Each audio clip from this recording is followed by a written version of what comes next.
emboldened by the flame of ambition.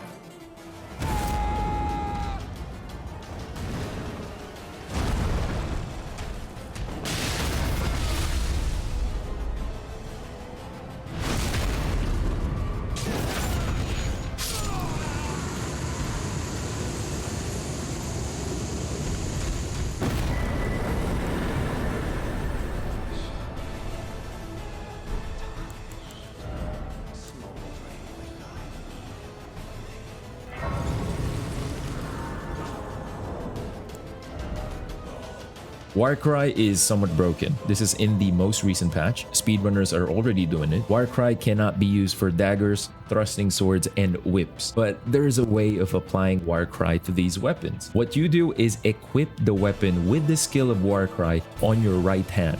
On your left hand will be your dagger, thrusting sword, or whip of preference. I'm using a PlayStation controller. While dual wielding, since your right hand has the weapon with Warcry, you simply press L2 and Warcry will be activated. Once activated, what you will do is to two-hand your left hand. On a PlayStation controller, that's L1 triangle. If you did it correctly, you will see that the red aura is still around you. To confirm further, do a heavy attack. The resulting animation should be an awkward charging attack. This for sure is not intended, and it's kind of broken. I've tested this with daggers and thrusting swords, but you can test it with whips too. I only have daggers and thrusting swords at that time. It is pretty stamina consuming, but if you land majority of the hits, it won't matter, since the enemy's stance or poise will be broken.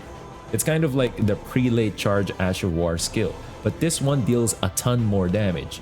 And since it hits several times, it will proc the status in your weapon. Margit, being the test dummy here, experienced the bleed proc and the wrath of a +9 blood Hellas. I'm not over leveled at all. This is a character that is less than 2 hours old. I just did a route to get somber smithing stones to +9 fast. And getting blood Hellas is really easy. It is located at Atlas Plateau in Right Blood Ruins. You can get it early, no need to fight any major bosses at all. This can even be the first boss you fight if you want. The route I took is in the comment section. I made a video about it, really easy to follow. As you can see here in the footage, I'm just cheesing it naked with this other character. The thing that is carrying me here is the Flame of the Redmanes. I'm using a level 1 weapon here, nothing else. No crazy stat or level, just cheese.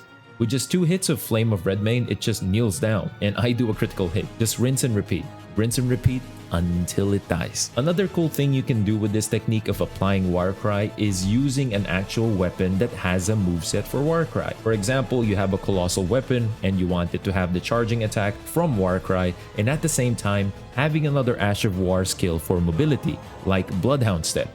It's pretty cool. You have the mobility of an assassin and a moveset of a giant, a literal giant crusher.